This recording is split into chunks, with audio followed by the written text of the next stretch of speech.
In preparation for a Chapter 7 bankruptcy, it's essential to gather creditor information from various sources. Here are some common places to look for creditor information. Billing statements. Review your recent and past billing statements for credit cards, loans, medical bills, and other debts. These statements typically include the creditor's name, address, and contact information. Credit reports. Obtain a copy of your credit report from each of the major credit reporting agencies: Equifax, Experian, and TransUnion. These reports provide a comprehensive list of your creditors, account numbers, and outstanding balances. Loan documents. Gather loan agreements, promissory notes, and any other documents related to loans or lines of credit. These documents often contain creditor details, terms, and account numbers. Collection letters. If you've received collection letters or notices from creditors or debt collection agencies, these documents will contain important creditor information, including contact details. Court documents. If any creditors have taken legal action against you, such as filing a lawsuit or obtaining a judgment, review court documents related to these cases. These documents will identify the parties involved. Utility bills. Check your utility bills, such as electricity, water, gas, or cable bills, for outstanding balances and creditor information. Lease agreements. If you owe rent to a landlord or property management company, your lease agreement should include their contact information and details about the lease terms. Medical bills and statements.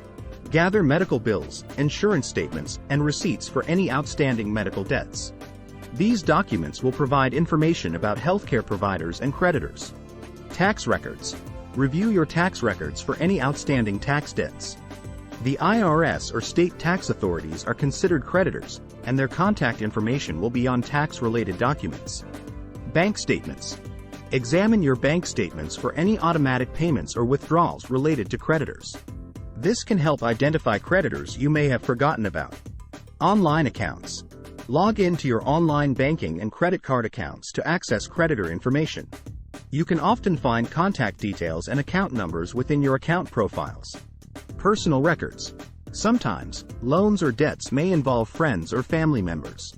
Check your personal records for any informal agreements or loans between individuals. Legal counsel. Consult with your attorney for guidance and assistance in identifying creditors, especially if you're unsure about certain debts or legal actions against you. Remember to be thorough in your search and gather as much information as possible about each creditor, including their name, mailing address, phone number, account numbers, and the nature of the debt. In preparation for a Chapter 7 bankruptcy, it's essential to gather creditor information from various sources. Here are some common places to look for creditor information. Billing statements. Review your recent and past billing statements for credit cards, loans, medical bills, and other debts. These statements typically include the creditor's name, address, and contact information. Credit reports.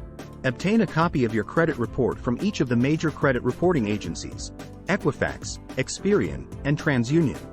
These reports provide a comprehensive list of your creditors, account numbers, and outstanding balances. Loan documents. Gather loan agreements, promissory notes, and any other documents related to loans or lines of credit. These documents often contain creditor details, terms, and account numbers. Collection letters. If you've received collection letters or notices from creditors or debt collection agencies, these documents will contain important creditor information, including contact details. Court documents. If any creditors have taken legal action against you, such as filing a lawsuit or obtaining a judgment, review court documents related to these cases. These documents will identify the parties involved. Utility bills. Check your utility bills, such as electricity, water, gas, or cable bills, for outstanding balances and creditor information. Lease agreements. If you owe rent to a landlord or property management company, your lease agreement should include their contact information and details about the lease terms. Medical bills and statements. Gather medical bills, insurance statements, and receipts for any outstanding medical debts. These documents will provide information about healthcare providers and creditors. Tax records. Review your tax records for any outstanding tax debts. The IRS or state tax authorities are considered creditors, and their contact information will be on tax-related documents. Bank statements. Examine your bank statements for any automatic payments or withdrawals related to creditors. This can help identify creditors you may have forgotten about. Online accounts. Log in to your online banking and credit card accounts to access creditor information. You can often find contact details and account numbers within your account profiles. Personal records. Sometimes, loans or debts may involve friends or family members. Check your personal records for any informal agreements or loans between individuals. Legal counsel. Consult with your attorney for guidance and assistance in identifying creditors, especially if you're unsure about certain debts or legal actions against you. Remember to be thorough in your search and gather as much information as possible about each creditor, including their name, mailing address, phone number, account numbers, and the nature of the debt.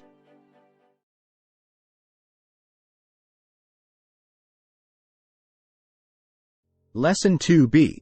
Creditor Matrix and Verification of Creditor Matrix. The credit matrix typically includes a comprehensive list of all creditors to whom the debtor owes money. It is an essential document used in a Chapter 7 bankruptcy filing to systematically list and categorize creditors, their claims, and the nature of the debts owed. It serves as a foundation for the fair distribution of available assets to creditors, helps prioritize claims, and ultimately facilitates the debtor's fresh financial start through the discharge of eligible debts. It's a critical tool for both debtors and the bankruptcy court system to ensure transparency and equity in the bankruptcy process. Do not let the name make it more complicated than it is. Simply list the name and mailing address of each creditor. It should be centered on the page. It should have the name of the creditor. The line below it should contain the street address of the creditor. The next line should contain the city, state, and zip code. Please leave a space or two between the next creditors. Please take a good look at the example of the creditor matrix so you will know how to lay out your creditor matrix. A verification of the creditor matrix must be completed, too.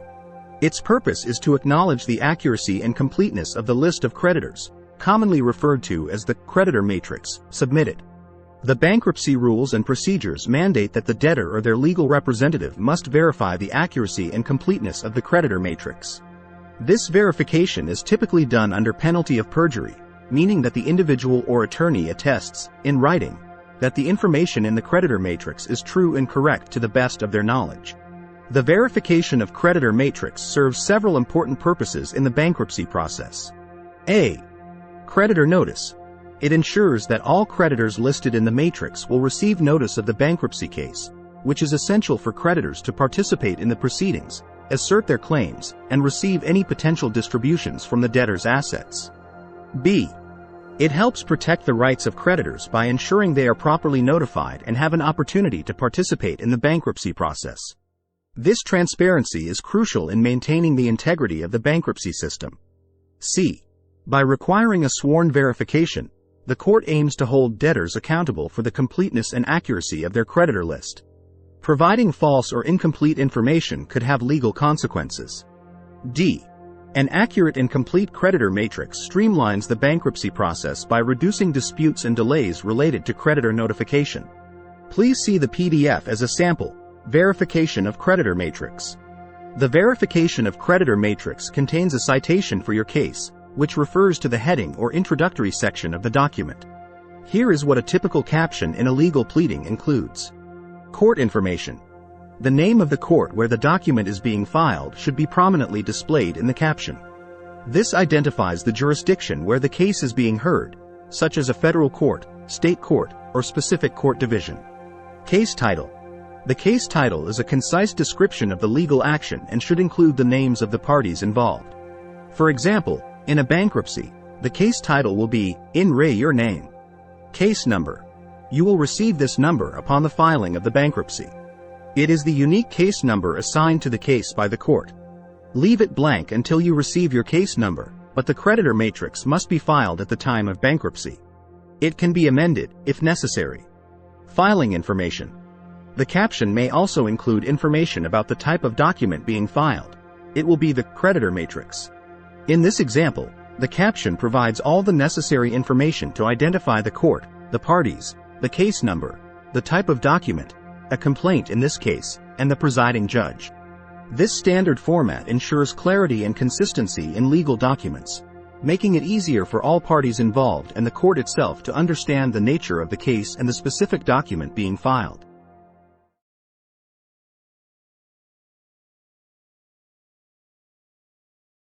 Breakdown of last 6 months' income. The bankruptcy court considers the last 6 months of income when determining your eligibility. Therefore, before you begin to complete any of the documents, you should break down your income in the same manner. This is a crucial step in accurately presenting your financial situation to the bankruptcy court. The purpose of this breakdown is to provide a comprehensive view of the debtor's income, sources, and financial stability. Step 1. Gather income documentation. Start by gathering all relevant income documentation for the debtor. This may include pay stubs, W-2 forms, 1099 forms, bank statements, and any other documents that show sources of income. Step 2. Categorize income sources. Categorize the debtor's income into different sources. Common sources of income may include employment income. This includes wages or salary from the debtor's job. Break it down by employer if the debtor has multiple jobs. Self-employment income. If the debtor is self-employed, detail the income earned from their business or freelance work. Rental income. If the debtor owns rental properties, document the rental income received. Investment income. Include income from investments, such as dividends, interest, and capital gains. Retirement income. List any income received from retirement accounts, such as pensions or Social Security benefits. Other sources. Include any other sources of income, such as alimony, child support, or income from a spouse or partner. Calculate average monthly income. Determine the average monthly income for each income source. To do this, add up the income received from each source over the past 6 months and divide by 6. This helps establish a baseline for monthly income, which is used in bankruptcy calculations. Identify non-taxable income. Differentiate between taxable and non-taxable income. Some income, such as Social Security benefits or certain disability payments, may be exempt from taxation and is treated differently in bankruptcy. Consider changes in income.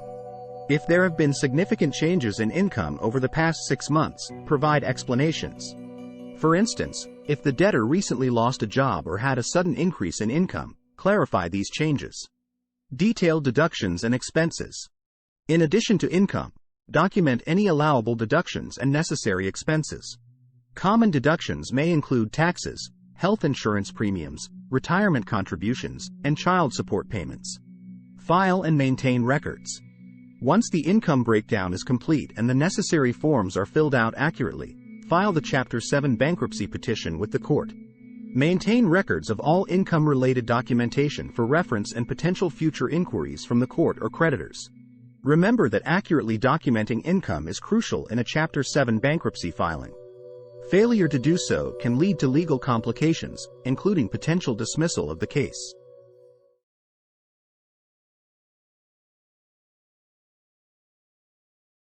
Lesson 2D.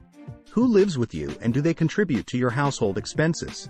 When someone else is living in your home and earning income while you are filing for Chapter 7 bankruptcy, it can have various implications depending on the specific circumstances.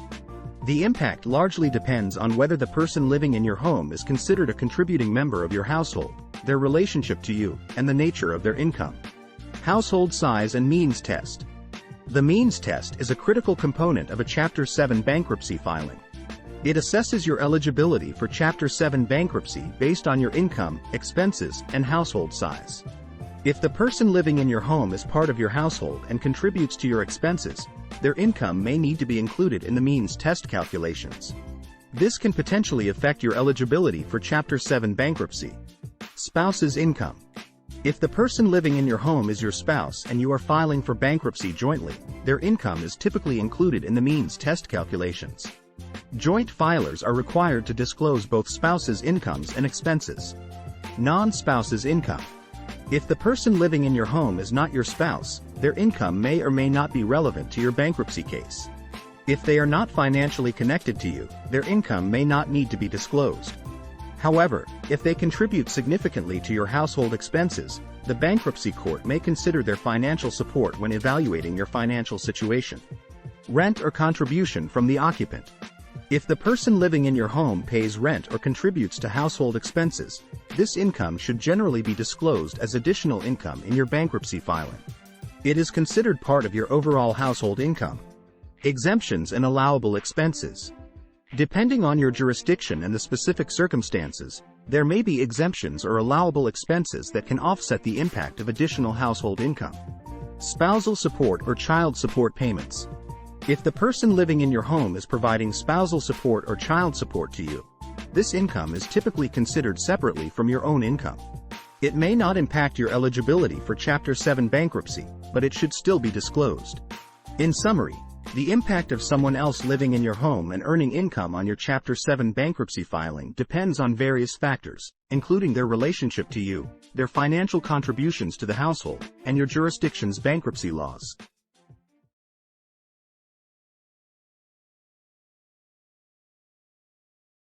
Lesson 2E. Availability of tax returns for the most recent year. The bankruptcy court typically requests a copy of the most recent tax return as part of the documentation required for a Chapter 7 bankruptcy filing for several important reasons. Income verification. One of the primary factors in determining eligibility for Chapter 7 bankruptcy is the debtor's income. By reviewing the most recent tax return, the court can verify the accuracy of the income information provided by the debtor in their bankruptcy petition. This helps ensure that the debtor meets the income eligibility requirements for Chapter 7. Means test. The means test is a critical aspect of Chapter 7 bankruptcy. It compares the debtor's income to the median income in their state for a household of similar size. If the debtor's income falls below the median, they generally qualify for Chapter 7 without further scrutiny. However, if their income exceeds the median, the means test involves a more detailed analysis to determine disposable income and eligibility. The tax return provides essential income data for this calculation. Expense verification. The tax return can also be used to verify the debtor's claimed expenses and deductions. Some expenses, such as taxes owed to the IRS, child support payments, or mortgage payments, may be relevant to the bankruptcy case. The tax return can serve as evidence of these expenses. Asset identification. Information on the tax return may reveal the existence of assets or financial transactions that should be disclosed in the bankruptcy case. This includes any refunds, credits, or deductions that may affect the debtor's financial situation. Completeness of information. Providing the most recent tax return is part of the debtor's obligation to provide accurate and complete financial information to the court. This helps maintain transparency and ensures that the bankruptcy process is conducted in good faith. Trustee's review. The bankruptcy trustee appointed to oversee the case may use the tax return to verify income and assets. The trustee's role is to identify non-exempt assets that can be liquidated to repay creditors. The tax return can aid in this process. Creditor and trustee inquiries. Creditors and the bankruptcy trustee may have questions about the debtor's financial situation, and the tax return can serve as a reference point for answering these inquiries. Verification of tax debt. If the debtor owes tax debts, the most recent tax return can help determine the amount owed and whether any of the tax debt can be discharged in bankruptcy. In summary, providing the most recent tax return in a Chapter 7 bankruptcy filing is essential because it helps the bankruptcy court and all parties involved verify the debtor's income, expenses, and overall financial situation.